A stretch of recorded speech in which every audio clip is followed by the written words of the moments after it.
কাফের মুশরিক আসছে আল্লাহ রাসূলের কাছ থেকে সূরা রহমানের তেলাওয়াত শুনবে। ও ভাইয়া, ও আমার চাচা, সম্মানের মালিক আল্লাহ। কোরআন পড়লে, কোরআন বুঝলে, কোরআনকে মহব্বত করলে আল্লাহ সম্মান বাড়ায়া দেয়। কাফের মুশরিক আয়সা দেখে আল্লাহ রাসূল বসা, আল্লাহ রাসূলের পিছনে অন্ধ গরিব মানুষ আব্দুল্লাহ ইবনে উম্মে মাকতুম, আল্লাহ রাসূল ওনারে দেখে নাই, পিছন থেকে পরে আয়সা বসছে। কাফের মুশরিক বলেন, ওগো মুহাম্মদ, আপনি কথা দিয়া কথা রাখতে পারেন নাই কেন?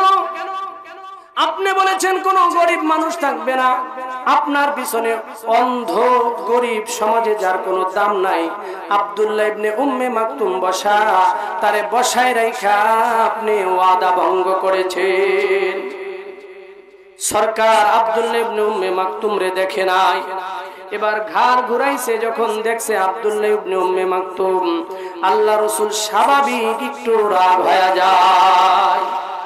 ও আমার ভাইয়া, এইখানকার দৃশ্যটা পৃথিবীর আর কেউ না দেখলেও যিনি দেখেন তিনি কে? আল্লাহ রাসূল রাগ হয়ে যায়। যখন আল্লাহ রাসূল আব্দুল্লাহ ইবনে উম্মে মাকতুমের প্রতি রাগ হয়ে যায়, আল্লাহ তাআলা আরশে আজিম থেকে সূরা আবাসার 12টা আয়াত সঙ্গে সঙ্গে নাজিল করে দেয়। আবাসা ওয়া তাওয়াল্লা আজাআহুল আ'মা। ও মুহাম্মদ, ও আমার দোস্ত, এরকম একজন অন্ধ আব্দুল্লাহ ইবনে উম্মে মাকতুম কোরআনের পাগল, এই কোরআনের পাগলের প্রতি আপনি রাগ হইছেন কাফের মুশরিকদেরকে মনোরঞ্জন করার জন্য।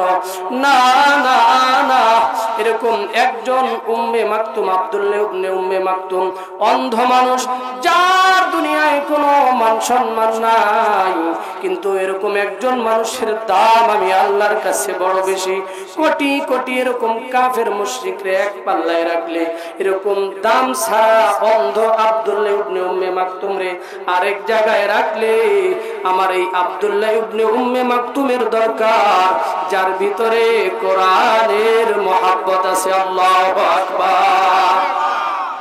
এবার আল্লাহ রাসূল হযরত আব্দুল্লাহ ইবনে মাকতুম রে জড়ায় ধরছে, আল্লাহ রাসূলের ঠোঁট দিয়া আব্দুল্লাহ ইবনে উম্মে মাকতুম রে চুমা দেয়। আব্দুল্লাহ ইবনে উম্মে মাকতুম বলে, ও সরকার,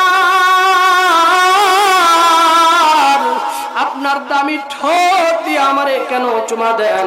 আল্লাহ রাসূল বলে, ওকে আব্দুল্লাহ, তুমি জানো না, তোমার দাম তুমি বুঝো না, আমি তোমার প্রতি রাগ হয়ে গেছিলাম।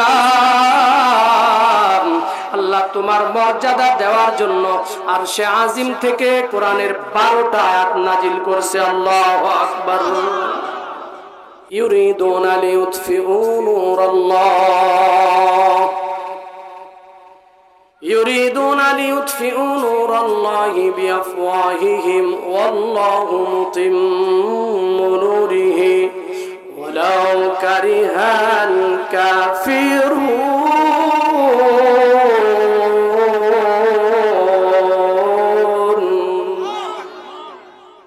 আল্লাহ বলেন, কোরআন এমন এক কিতাব, এটার আওয়াজ, এটার নূর যত বেশি কোরআনের সাথে বিরোধিতা করা হবে, আমি তত বেশি কোরআন পৃথিবীর বিশ্ব মানবতার কাছে তত বেশি ছড়াই দিব। সুবহানাল্লাহ। যেদিন থেকে কোরআন আসছে সেদিন থেকে এর বিরোধিতা শুরু হয়েছে, আজ পর্যন্ত আছে, কিয়ামত পর্যন্ত থাকবে। কথা বলেন ঠিক কিনা? এই বলে কি দুনিয়া থেকে কোরআন চলে যাবে নাকি?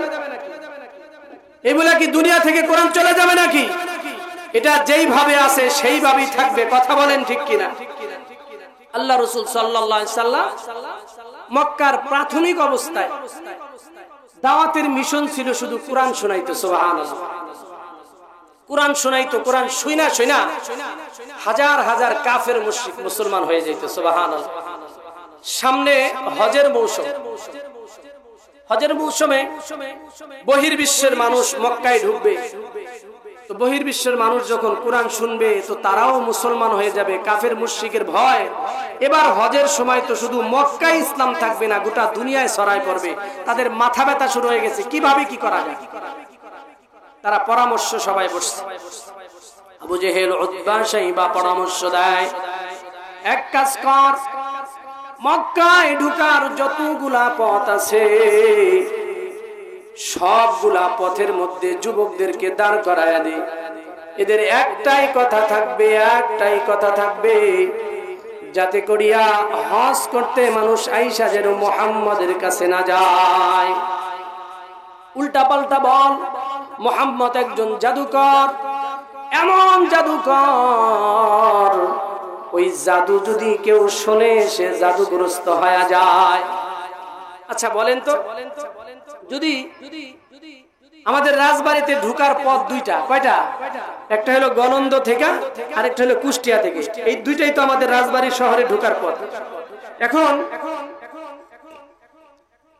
আমাদের রাজবাড়ির মানুষজন যদি মনে করে গলন্দর মোড়ে 50 জন যুবকদের দাঁড় করায় দিবা, আর ওদিকে পাংশায় 50 জন যুবকদেরকে দাঁড় করায় দিয়া তাদের ঘোষণা একটাই হবে, রাজবাড়ি শহরে ঢুকবা ভালো কথা, কিন্তু অমুক জায়গায় একটা জাদুকর আছে, ওই জাদুকরের কাছে যাইও না, গেলে কিন্তু তোমরাও জাদুগ্রস্ত হয়ে যাবে।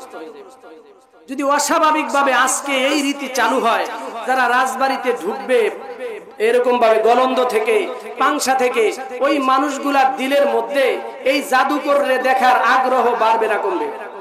কথা বলেন, বাড়বে না কমবে? হইছেও তাই। এবছর হজের সময় মক্কায় ঢুকার যতগুলা পথ, এই পথের মধ্যে যুবকদেরকে দাঁড় করাইয়া দিছে। যুবকরা একটাই কথা বলে, ও বহির্বিশ্বের মানুষ, মক্কায় হজ করতে যাইবেন ভালো কথা, খবরদার খবরদার মুহাম্মদ নামক জাদুকরের কাছে যায়েন না, তাহলে কিন্তু জাদুগ্রস্ত হয়ে যাবেন।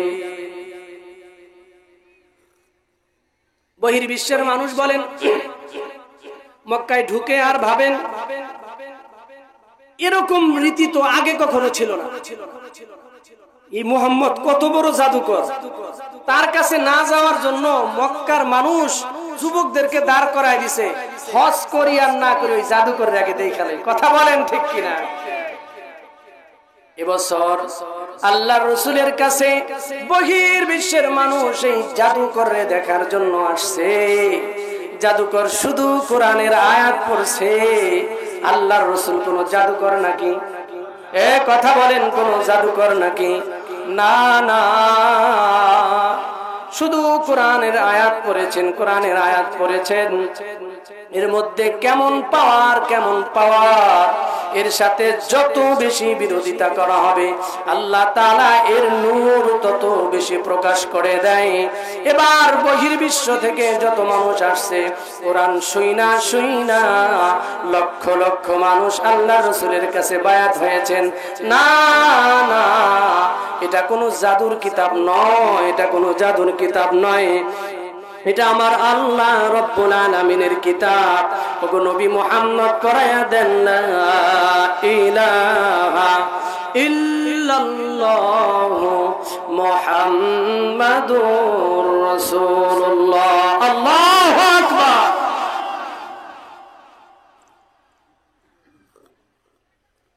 কোরআনের সাথে যত বেশি বিরোধিতা করা হবে, কোরআন ওয়ালাদের সাথে যত বেশি বিরোধিতা করা হবে, আল্লাহ তাআলা কোরআনের প্রতি, কোরআন ওয়ালাদের প্রতি মানুষের মায়া মোহাব্বত আরো বেশি বাড়ায় দিবে। কথা বলেন ঠিক কিনা? কোরআনের অন্যতম একটা বৈশিষ্ট্য হলো, এটা এমন একটা কিতাব, এই কিতাব যেদিন থেকে দুনিয়াতে আসছে সেদিন থেকে আজ পর্যন্ত, আজ থেকে কিয়ামত পর্যন্ত সকল মানুষের সকল সমস্যার সমাধান। সুবহানাল্লাহ। আপনারা আমার এই কথা বুঝেন নাই? বুঝলে সুবহানাল্লাহ আরো জোরে বলতে। আমি আবারও বলতেছি, বুঝা শুনে সুবহানাল্লাহ জোরে কই। যেদিন থেকে কোরআন দুনিয়াতে আসছে সেদিন থেকে আজ পর্যন্ত, আজ থেকে কিয়ামত পর্যন্ত যত সমস্যা আছে, যত সমস্যা আসবে, সকল সমস্যার সমাধান দিয়ে আল্লাহ কোরআন পাঠাইছে। সুবহানাল্লাহ। যেমন কোরআনের 500টা আয়াত আছে এমন, যেগুলা হুকুম সংক্রান্ত আয়াত, আদেশ নিষেধ। কি আদেশ? নিষেধ। ৬০০০ উপরের যে আয়াত আছে এই সবগুলা কিন্তু আদেশ নিষেধ নয়, কিচ্ছা কাহিনী বিভিন্ন নবীদের ঘটনা আল্লাহ তাআলা বর্ণনা করেছে। কিন্তু ৫০০টা এমন আয়াত আছে যেগুলা আল্লাহর আদেশ আল্লাহর নিষেধ। এই ৫০০টা আয়াত এমন, এগুলা যদি কোনো মানুষ তার ব্যক্তি জীবনে বাস্তবায়ন করেন ওই মানুষ দুনিয়ায় থাইকা জান্নাতের গ্রাণ পাবে। এগুলা যদি কোনো সমাজের মানুষ সমাজে বাস্তবায়ন করেন সমাজের মানুষ সমাজে থাইকা জান্নাতের গ্রাণ পাবেন। এই ৫০০ হুকুম এমন, এগুলা যদি কোনো রাষ্ট্রের মধ্যে বাস্তবায়িত হয় ওই রাষ্ট্রের মানুষ এই দুনিয়ায় থাইকা জান্নাতের গ্রাণ পাবেন।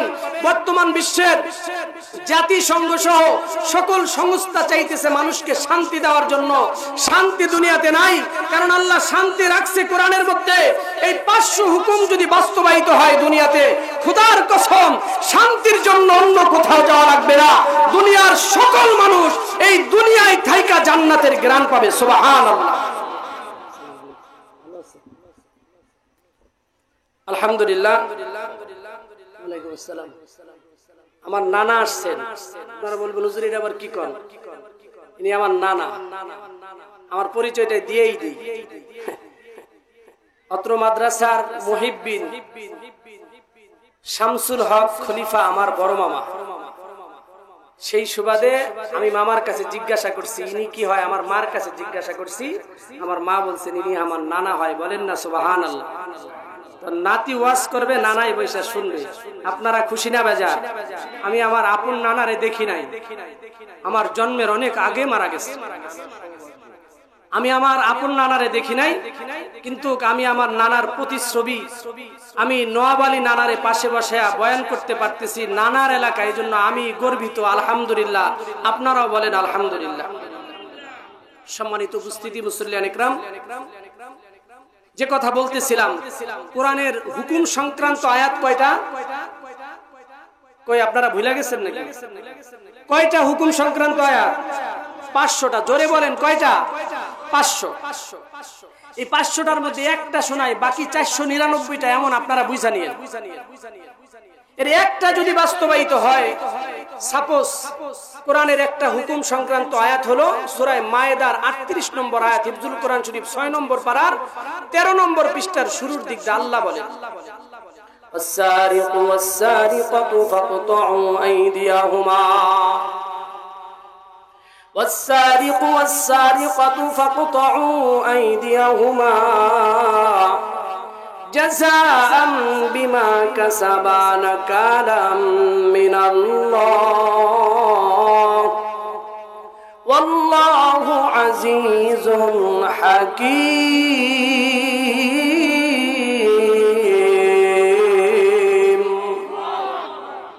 আল্লাহ বলেন যদি পৃথিবীতে কোনো চোর ধরা পড়ে, কি ধরা পড়ে? চোর। আল্লাহ কোরআনের বিধান হলো গোটা দুনিয়াকে যদি চোর মুক্ত করতে চাও একটা চোরের হাত কবজি থেকে আলাদা করে দাও। এটা কি আল্লাহ জুলুম করছে নাকি? এই কথা বলেন, এই বিধানটা কি আল্লাহ জুলুম করছে? গোটা দুনিয়ার সমস্ত চোরকে শিক্ষা দেওয়ার জন্য এরকম একটা চোরের বিচার জনসম্মুখে করে দাও, গোটা দুনিয়া, গোটা দেশ, গোটা সমাজ চোর মুক্ত হয়ে যাবে। সুবহানাল্লাহ। বর্তমান অন্তর্বর্তীকালীন সরকারের মধ্যে যারা আছে, যারা অতীতে ছিল, যারা সামনে আসবে, এই সবাই যদি মনে করেন আমাদের দেশটা তো দুর্নীতিতে অনেকবার চ্যাম্পিয়ন হয়েছে, কথা বলেন ঠিক কিনা? দুর্নীতির আরেক নাম চুরি, কথা কোন ঠিক কিনা? এই চোর মুক্ত বাংলাদেশ গড়ব, এই নিয়তে যদি কোন সরকার গঠন করে, আমরা কোরআনের এই আয়াতটা বাস্তবায়ন করব। চুরি করলে ধরা পড়লে হাত থেকে কবজি আলাদা করে দিব। আপনাদের কাছে জিজ্ঞাসা করতে চাই, যদি আজকে এরকম একটা চোর ধরা পড়ে, এরকম একটা চোরের হাত যদি আগামী শুক্রবার বাইতুল মুকাররম মসজিদের খতিব সাহেব আয়াত পড়বে, বাংলাদেশ সরকার প্রধান বাংলাদেশকে চোর মুক্ত করতে চায়, এই সিদ্ধান্ত নিয়ে আগামী শুক্রবার চোরের হাতটা আলাদা করে দেওয়া হবে।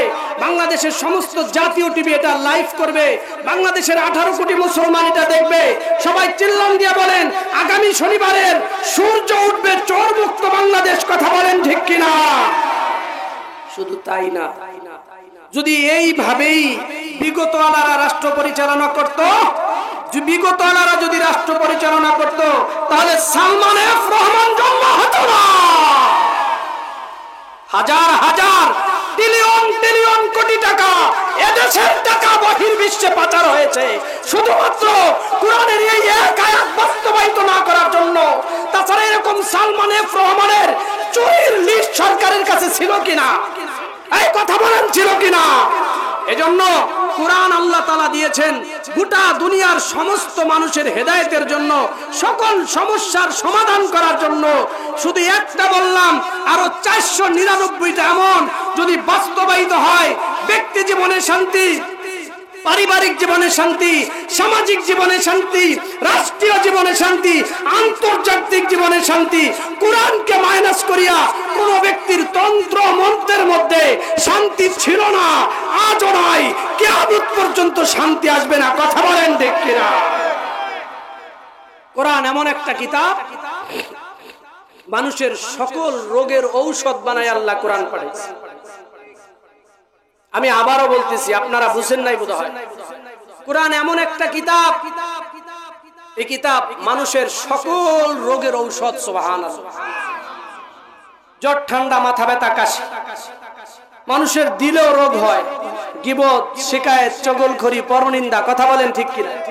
শারীরিক রোগ এবং অভ্যন্তরীণ সব ধরনের রোগের ঔষধের নাম কোরআন। আমার কথা না, আল্লাহর কথা।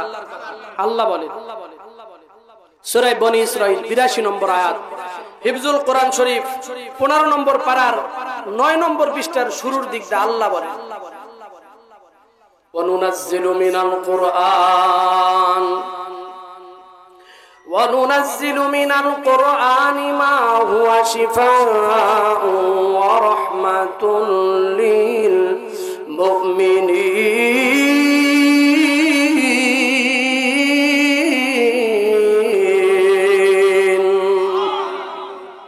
আমার আল্লাহ বলেন, ও দুনিয়ার মানুষ শুনে রাখো, আমি তোমাদের জন্য একটা ঔষধ পাঠাইছি, তার নাম কোরআন, তার নাম কোরআন।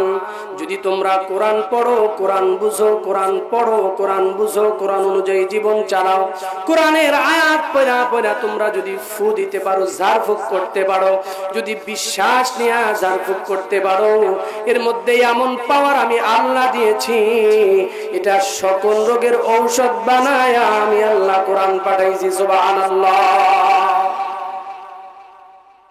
তিরমিজি শরীফের 2 নম্বর খণ্ডের 26 নম্বর পৃষ্ঠায় এক হাদিস আছে। একটা অ্যান্টিবায়োটিক দিয়া যাইতেছি মা বোনদেরকে এবং আপনাদেরকে। ওই অ্যান্টিবায়োটিক সবাই জানেন, শুধু আমল করি না। হযরত আবু সাঈদ খুদরি থেকে হাদিস বর্ণিত, আন আবি সাঈদ আল খুদরি রাদিয়াল্লাহু তাআলা আনহু قال بعثنا رسول الله صلى الله عليه وسلم في السرية। হযরত আবু সাঈদ খুদরি বলেন, আল্লাহ রাসূল একটা যুদ্ধে আমাকে পাঠাইলেন কিছু মানুষদেরকে দিয়ে। তো যুদ্ধে যখন আমরা যাইতেছি, যাইতে যে খাবার দাবার আমরা নিয়েছিলাম আমাদের সাথে, কিছুদিন পর খাবার দাবার ফুরায় যায়। যে এলাকা দিয়ে যাইতেছি ওই এলাকার মানুষের কাছে বললাম, আমাদের রসদ পাত্রী ফুরায় গেছে, আমাদের কি কিছু খাবারের ব্যবস্থা করা যায়? ওই এলাকার মানুষজন আমাদেরকে খাবার দিতে অস্বীকার করলো। যখন অস্বীকার করলো, আমরা মন খারাপ করিয়া সামনের দিকে অগ্রসর হইতেছি। কিছু দূর যাওয়ার পরে এক লোক পিছন থেকে আমাদেরকে ডাকতেছেন, ও আল্লাহর বান্দার একটু দাঁড়ান, ও আল্লাহর বান্দার একটু দাঁড়ান। আমরা দাঁড়াইছি, দেখলাম যেই গোত্রের লোকদের কাছে আমরা খাবার চাইছি ওই গোত্রেরই এক লোক আসছে, বলতেছে, ও আল্লাহর বান্দারা, আপনাদের মাথায় পাগড়ি, মুখে দাড়ি, মনে হয় আপনারা ঝাড়ফুঁক করতে জানেন। আমাদের গোত্রের লিডার রে, আমাদের কওমের সর্দার রে সাপে কাটছে, জ্ঞান ফিরতেছে না, শুয়ে আছে। যদি এমন কোন ঝাড়ফুঁক জানেন, আমাদের গোত্রের লিডার রে, আমাদের কওমের সর্দার রে একটু ঝাড়ফুঁক করে সুস্থ করে দেন। হযরত আবু সাঈদ বলেন, হ্যাঁ আমি ঝাড়ফুঁক করতে জানি, আমার কাছে এমন ঔষধ আছে, ওটা দিয়া যদি ঝাড়ফুঁক করি তোমাদের গোত্রের সর্দার ভালো হয়ে যাবে ইনশাআল্লাহ। ভালো করবেন কে? জোরে জোরে বলেন না কে? এবার ওই ব্যক্তি বলতেছে, হ্যাঁ আসুন একটু ঝাড়ফুঁক করে যান। হযরত আবু সাঈদ খুদরি বলেন, না না, একটু আগে তোমাদের কাছে যে খাবার চাইছিলাম দাও নাই, এখন আমরা ঝাড়ফুঁক করতে জানি কিন্তু ঝাড়ফুঁক করব না। বলে না আসেন। এটা কি কোনো গল্প শোনাইতেছি নাকি? তিরমিজির হাদিস শোনাইতেছি। আরবি বললে বুঝবে না, তাই বাংলা শোনাইতেছি। 2 নম্বর খণ্ডের 26 নম্বর পৃষ্ঠার হাদিস। হযরত আবু সাঈদ খুদরি বলেন, যাইতে পারি, তোমরা তো একটু আগে আমাদের সাথে খারাপ ব্যবহার করেছো। এবার ওই ব্যক্তি বলতেছে, আপনি যদি সুস্থ করে দিতে পারেন, ঝাড়ফুঁক করেন, যা চান আমরা আপনাদেরকে তাই দিব। বলে কি দিবা? বলে 30টা বকরি দিব। কয়টা? 30টা বকরি দিব। হযরত আবু সাঈদ খুদরি বলেন, আমি আমার গোত্রের লোকজনদেরকে নিয়ে চলে গেলাম। যাই আমি দেখলাম ওই ব্যক্তির জ্ঞান ফিরতেছে না, শুয়ে আছে। সবাই আত্মীয় স্বজন কান্নাকাটি করতেছে। এই অবস্থা দেখা আমি কোরআনের ছোট্ট একটা সূরা পড়িয়া ফু দিতে শুরু করলাম। শুনবেন নাকি ওই সূরার নাম? আপনারা সবাই জানেন, বলে দেই? না থাক, ওটা থাক। ওই সূরার নাম হলো সূরা ফাতিহা। কে কে জানি না হাত তোলেন তো দেখি। এরা বলে সূরা ফাতিহা পারেন। আপনারা সূরা ফাতিহা জানেন না? সূরা ফাতিহা কে কে জানেন হাত তোলেন তো দেখি। নারায়ে তাকবীর, নারায়ে তাকবীর। আলহামদুলিল্লাহ, সূরা ফাতিহা সবাই জানে। হযরত আবু সাঈদ বলেন, আমি আল্লাহর বান্দাকে সূরা ফাতিহা 7 বার পড়িয়া 7টা ফু দিলাম। আল্লাহর কাছে তাওয়াক্কুল করলাম, ও আল্লাহ, আপনার নবী বলেছেন সূরা ফাতিহার নাম সূরাতুশ শিফা, সকল রোগের ঔষধ, সকল রোগের ঔষধ। আল্লাহ গো, আমি তো তোমার উপরে তাওয়াক্কুল করিয়া ফু দিছি, যদি তুমি তারে সুস্থ না করো, আমিও বেইজ্জতি হইব, তোমার নবীও বেইজ্জতি হবে, তোমার কোরআনের উপরে মানুষের আস্থা থাকবে না। আবু সাঈদ বলেন, আমি ঝাড়ফুঁক করতে দেরি হইছে, আল্লাহর বান্দারে আল্লাহ তাআলা সুস্থ করতে দেরি করে না। 30টা বকরি নিয়া আমরা রওনা করলাম। আমার সাথীরা বলতেছে জবাই করে খায় ফেলে। আমি কই না, ফতুয়া জানি না। আমাদের একজন মুফতি সাহেব আছে। সাহাবীদের মুফতি সাহেব কে? আল্লাহ রাসূল। কে কে কে? আমরা আমাদের রাসূলের কাছে যাব। রাসূলের কাছে চলে গেছে, ইয়া রাসূলুল্লাহ, এই ঘটছে, সূরা ফাতিহা পড়িয়া ফু দিছি, আপনি বলছিলেন সূরা ফাতিহার নাম সূরাতুশ শিফা, আল্লাহর উপরে তাওয়াক্কুল ছিল, সাপে কাটা অমৃত পাই মানুষটারে আল্লাহ সুস্থ করে দেয়। এই 30টা বকরি দিছে, এগুলা খাওয়া কি আমাদের জন্য জায়েজ আছে নাকি? আল্লাহ রাসূল মুচকি হাসিয়া বলেন, একটা পিকনিক কর, এই 30টা বকরি দিয়ে একটা পিকনিক কর, এখান থেকে তোরাও খা, আমারে উক্তি দে। শুধু কোরআনটা চিনলাম না, কথা বলেন ঠিক কিনা? কোরআনটা বুঝলাম না, একটু সমস্যা হইলে ডাক্তার খোদার কাছে দৌড় দেই, কথা কোন ঠিক কিনা? অনেকের বিশ্বাস হইলো ডাক্তারই ভালো করে দেয়। ডাক্তার ভালো করে দেয় নাকি? সর্বপ্রথম কোরআনের সূরা ফাতিহা পড়ে একটু ফু দিতে জানি না, ফু দিয়া একটু সাজদা করিয়া 2 রাকাত নামাজ পড়িয়া সন্তানের জন্য দোয়া করি, আরে ডাক্তার পর্যন্ত তো নাও যাওয়া লাগতে পারে, কথা বলেন ঠিক কিনা? তাহলে একটা অ্যান্টিবায়োটিক শিখাই দিলাম, সব রোগের ঔষধের নাম কোরআন। সূরা ফাতিহার অপর নাম হলো সূরাতুশ শিফা, ঔষধের সূরা। সবাই সকল সমস্যার জন্য এই সূরা পড়িয়া ফু দিব তো ইনশাআল্লাহ।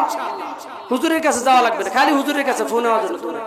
আপনারা সূরা ফাতিহা জানেন, আপনারা পড়ে আগে ফু দেন, ভালো না হলে হুজুরের কাছে যান, যায়েন হুজুরের কাছে, কিন্তু নিজে পড়ে আগে ফু দেন, আল্লাহ তো ভালো করতে পারে, কথা বলেন ঠিক কিনা? আল্লাহ তাআলা কোরআন নাজিল করেছেন সকল রোগের ঔষধ বানায়া। আমার সময় শেষের দিকে আর আধা ঘন্টা আছে, এই আধা ঘন্টা এতক্ষণ যা বললাম, এই বলার মাকসাদ আর উদ্দেশ্য হইল কোরআন পড়ার জন্য, কথা কোন ঠিক কিনা? কোরআন বুঝার জন্য, কোরআন অনুযায়ী চলার জন্য, নাকি এমনি এগুলা বলছে? আল্লাহ কি কোরআন আমাদের উপরে নাজিল করছে তাকে থুয়ে দেওয়ার জন্য নাকি? এই জায়গায় এরকম মানুষ আছে জীবনে কোনোদিন বয়ে কোরআনটা খুইলেই দেখেন, কি কথা বলেন ঠিক কিনা? উনি মনে করেন কোরআন ধরলে যদি আবার আমার কিছু হয়ে যায়। কোরআন কি আল্লাহ তাআলা তাকে উঠায় রাখার জন্য নাজিল করেছেন নাকি? কোরআন পড়ার জন্য, জীবন গঠন করার জন্য। কোরআন পড়লে লাভ আছে না নাই? লাভ আছে না নাই? এক নম্বর লাভ, যে লাভটা আমরা সবাই খুঁজি, কোরআন পড়লে রিজিকের অভাব অনটন আল্লাহ দূর করে দেয়। ওকে সুবহানাল্লাহ। তো আসতে কোরআন পড়লে আল্লাহ তাআলা রিজিকের কোনো পেরেশানি দুনিয়াতে থাকে না, রিজিকের জিম্মাদার স্বয়ং আল্লাহ হয়ে যায়। সুবহানাল্লাহ। আমি বলি নাই, আল্লাহ বলছে। সূরা ফাতির 29 এবং 30 নম্বর আয়াত, হিফজুল কোরআন শরীফ 22 নম্বর পারার 16 নম্বর পৃষ্ঠার শেষ আয়াত, 17 নম্বর পৃষ্ঠার শুরু আয়াত। আল্লাহ বলে, ইন্নাল্লাযীনা ইয়াতলুনা কিতাবাল্লাহ ওয়া আকামুস সালাতা ওয়া আনফাকু মিম্মা রাযাকনাহুম সিররান ওয়া আলানিয়াতান ইয়ারজুনা তিজারাতান লান তাবুর লিইওয়াফিয়াহুম উজুরাহুম ওয়া ইয়াজিদাহুম মিন ফাদলিহি ওয়াল্লাহু গফুরুর রহিম।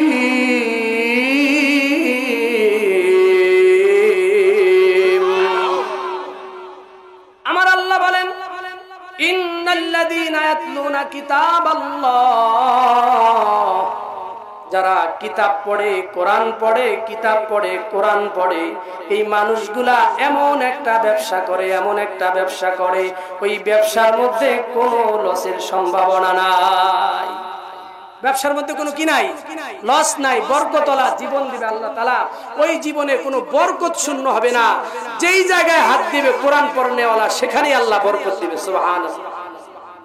আল্লাহর বরকত আলাদা এক জিনিস, কথা কোন ঠিক কিনা? আল্লাহর বরকত বুঝবেন কেমন? হাদিসের একটা ঘটনা শুনে, হাদিস থেকে শুনে, সহিহ ইবনে হিব্বানের হাদিস 6532 নম্বর হাদিসের বর্ণনা। আল্লাহ যদি কাউরে বরকত দিয়া পালে, তার যে কোনো দিক তাকাইতে হয় না, এটা বুঝার জন্য হাদিসটা শোনাইতেছে।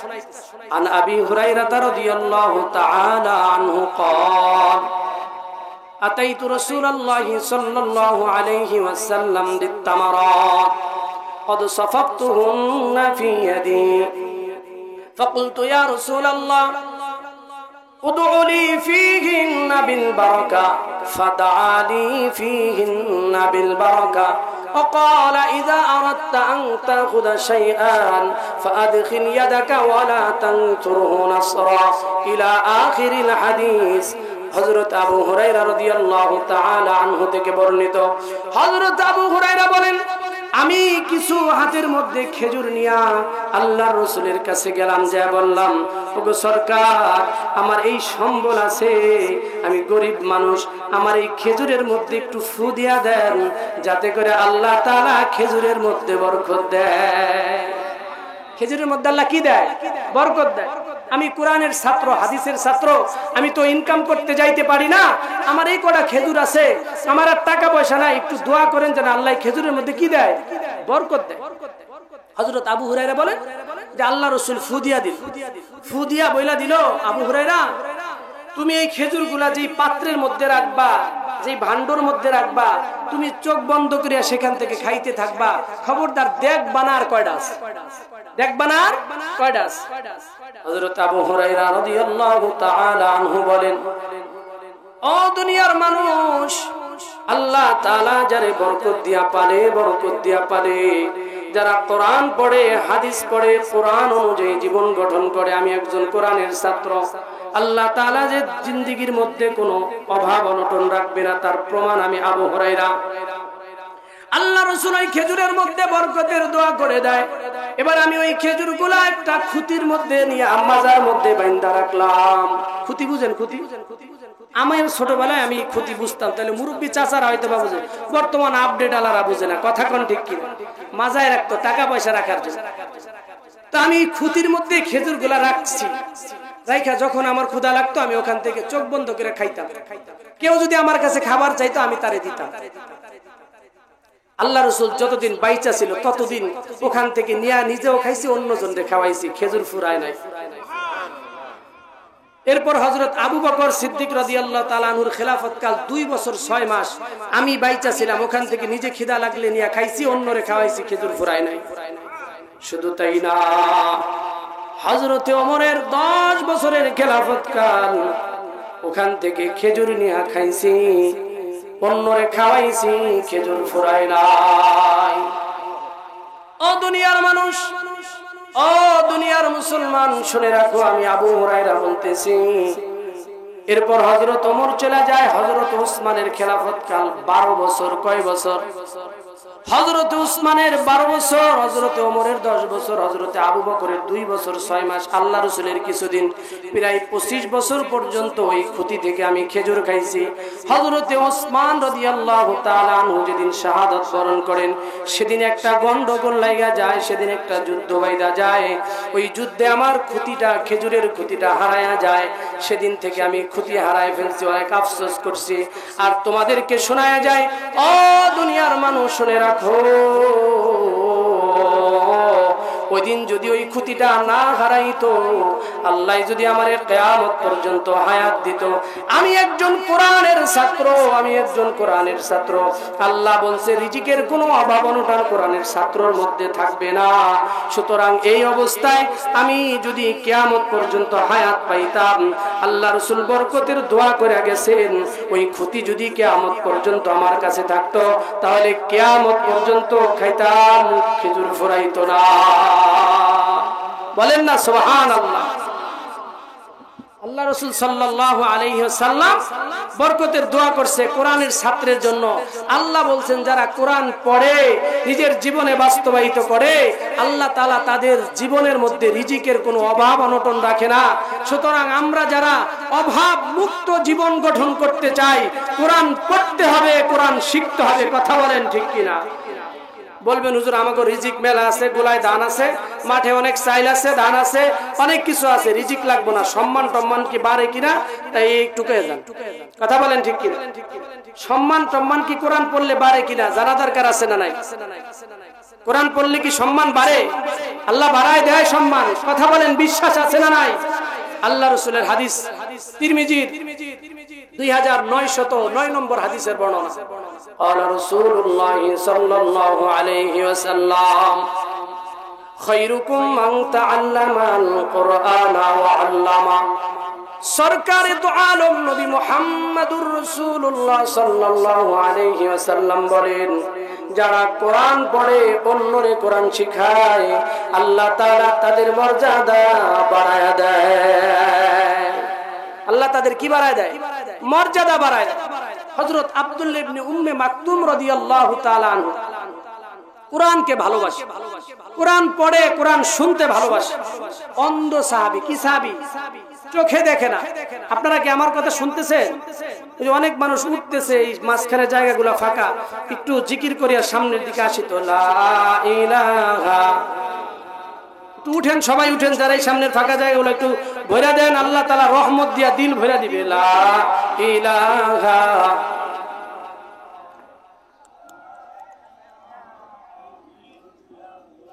জোড়ে লা ইলাহা,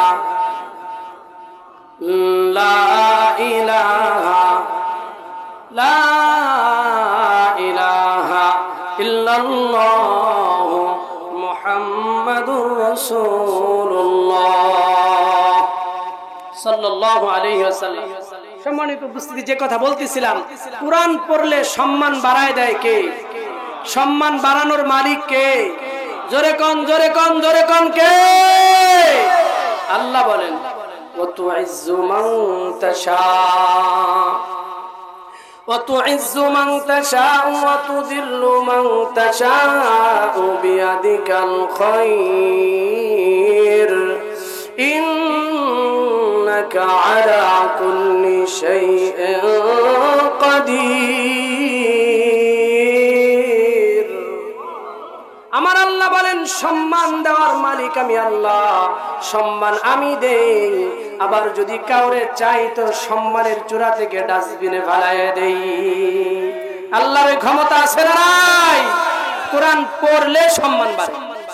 হযরত আব্দুল্লাহ ইবনে উম্মে মাকতুমের কথা বলতেছে।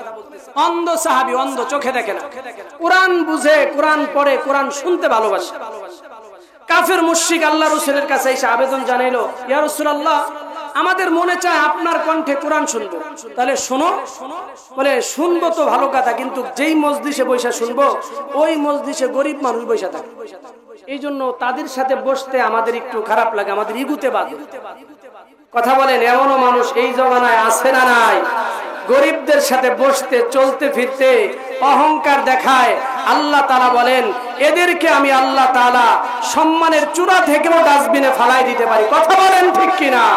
সবাই কার বান্দা? এই বড় লোক কার বান্দা? গরিব কার বান্দা? সম্মানিত মানুষ আল্লাহ তাআলা সম্মান দিয়েছেন, যাকে সম্মান দিয়েছেন সেও আল্লাহর বান্দা। রিকশা চালককে সম্মান দেয় নাই, রিকশা চালক বানাইছে আল্লাহ। আবার এমপি মন্ত্রী কোটিপতিও বানাইছেন কে? আল্লাহ। তো কাফের মুশরিক বললেন, ইয়া রাসূলুল্লাহ, একদিন আপনার কাছ থেকে আমরা কোরআন শুনবো। যেদিন শুনবো ওই দিন যেন আপনার সামনে আমাদের সাথে কোনো গরিব মানুষ না থাকে, বেলাল, আম্মার ইবনে ইয়াসিরের মতো গরিব মানুষ না থাকে। আল্লাহ রাসূল সাল্লাল্লাহু আলাইহি সাল্লাম তো হেদায়েত প্রত্যাশী। আল্লাহ রাসূল ভাবলেন যদি তারা আমার কাছ থেকে কোরআন শুনে হইতে পারে তারা হেদায়েত পেয়ে যাবে। আল্লাহ রাসূল বললেন অমুক দিন অমুক জায়গায় আমি তোমাদেরকে সূরা রহমান তেলাওয়াত করে শোনাবো, কোনো মুসলমান থাকবে না। আল্লাহ রাসূল সাল্লাল্লাহু আলাইহি সাল্লাম সময় অনুযায়ী জায়গা অনুযায়ী বসে গেছে। আল্লাহ রাসূল তো ঘোষণা করছে সূরা রহমানের তেলাওয়াত করব। হযরত আব্দুল্লাহ ইবনে উম্মে মাকতুম রাদিয়াল্লাহু তাআলা আনহু সূরা রহমানের পাগল। সূরা রহমানকে বলা হয় কোরআনের শের, কোরআনের কবিতা। সুবহানাল্লাহ। কাফের মুশরিক আসছে আল্লাহ রাসূলের কাছ থেকে সূরা রহমানের তেলাওয়াত শুনবে। ও ভাইয়া, ও আমার চাচা, সম্মানের মালিক আল্লাহ। কোরআন পড়লে, কোরআন বুঝলে, কোরআনকে মহব্বত করলে আল্লাহ সম্মান বাড়ায়া দেয়। কাফের মুশরিক আয়সা দেখে আল্লাহ রাসূল বসা, আল্লাহ রাসূলের পিছনে অন্ধ গরিব মানুষ আব্দুল্লাহ ইবনে উম্মে মাকতুম। আল্লাহ রাসূল ওনারে দেখে নাই, পিছন থেকে পরে আয়সা বসছে। কাফের মুশরিক বলেন, ওগো মুহাম্মদ, আপনি কথা দিয়া কথা রাখতে পারেন নাই কেন? আপনি বলেছেন কোন গরিব মানুষ থাকবে না, আপনার পিছনে অন্ধ গরিব সমাজে যার কোনো দাম নাই আব্দুল্লাহ ইবনে উম্মে মাকতুম বসা, তারে বসায় রাইখা আপনি ওয়াদা ভঙ্গ করেছেন। সরকার আব্দুল্লাহ ইবনে উম্মে মাকতুম রে দেখে নাই, এবার ঘাড় ঘুরাইছে। যখন দেখছে আব্দুল্লাহ ইবনে উম্মে মাকতুম, আল্লাহ রাসূল স্বাভাবিক একটু রাগ হয়ে যায়। ও আমার ভাইয়া, এইখানকার দৃশ্যটা পৃথিবীর আর কেউ না দেখলেও যিনি দেখেন তিনি কে? আল্লাহ রাসূল রাগ হয়ে যায়। যখন আল্লাহ রাসূল আব্দুল্লাহ ইবনে উম্মে মাকতুমের প্রতি রাগ হয়ে যায়, আল্লাহ তাআলা আরশে আজিম থেকে সূরা আবাসার 12টা আয়াত সঙ্গে সঙ্গে নাজিল করে দেয়। আবাসা ওয়া তাওয়াল্লা আজাআহুল আ'মা। ও মুহাম্মদ, ও আমার দোস্ত, এরকম একজন অন্ধ আব্দুল্লাহ ইবনে উম্মে মাকতুম কোরআনের পাগল। এই কোরআনের পাগলের প্রতি আপনি রাগ হইছেন কাফের মুশরিকদেরকে মনোরঞ্জন করার জন্য। না না না, এরকম একজন উম্মে মাকতুম আব্দুল্লাহ ইবনে উম্মে মাকতুম অন্ধ মানুষ, যার দুনিয়ায় কোনো মান সম্মান নাই, কিন্তু এরকম একজন মানুষের দাম আমি আল্লাহর কাছে বড় বেশি। কোটি কোটি এরকম কাফের মুশরিকরে এক পাল্লায় রাখলে, এরকম দাম ছাড়া অন্ধ আব্দুল্লাহ ইবনে উম্মে মাকতুম রে আরেক জায়গায় রাখলে, আমার এই আব্দুল্লাহ ইবনে উম্মে মাকতুমের দরকার যার ভিতরে কোরআনের মহব্বত আছে। আল্লাহু আকবার। এবার আল্লাহ রাসূল হযরত আব্দুল্লাহ ইবনে মাকতুম রে জড়ায় ধরছে। আল্লাহ রাসূলের ঠোঁট দিয়া আব্দুল্লাহ ইবনে উম্মে মাকতুম রে চুমা দেয়। আব্দুল্লাহ ইবনে উম্মে মাকতুম বলে, ও সরকার, আপনার দামি ঠোঁট দিয়ে আমারে কেন চুমা দেন? আল্লাহ রাসূল বলে, ওকে আব্দুল্লাহ, তুমি জানো না, তোমার দাম তুমি বুঝো না। আমি তোমার প্রতি রাগ হয়ে গেছিলাম, আল্লাহ তোমার মর্যাদা দেওয়ার জন্য আরশে আজিম থেকে কোরআনের 12টা আয়াত নাজিল করছে। আল্লাহু আকবার। কোরআনকে ভালোবাসলে, কোরআনকে মহব্বত করলে সম্মান বাড়ায় দেয় যিনি, তিনি কে?